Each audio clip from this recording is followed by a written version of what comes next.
এটা আপনার সামনেই জলটা দিলাম আপনাদের সামনে, ঠিক আছে?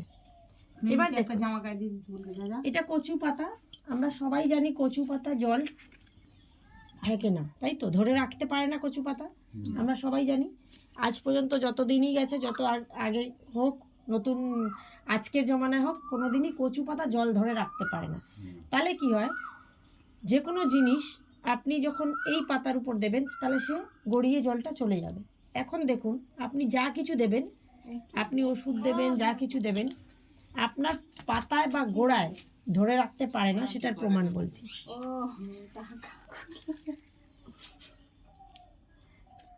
কচু পাতায় জল ঠেকে? ধরে রাখে? ধরে রাখে না তো। কিন্তু এখন আপনাদের দেখাবো, এইটা দেওয়ার পরে, আমাদের এগ্রি 82 দেওয়ার পরে এই পাতাটাই আপনি দেখবেন কিরকম জল ধরবে। খুব অল্প একটু লাগে।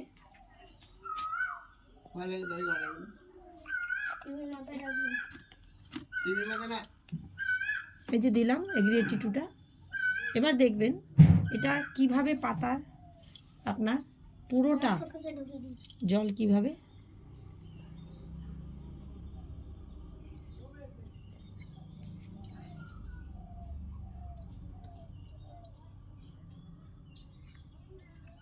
দেখুন আপনারা,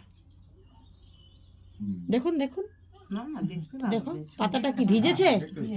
আর এই যে এটা দেখুন, যেটাতে আমি, যেটা এমনি পাতা, এটা দেখুন, দুটোর মধ্যে পার্থক্য দেখুন।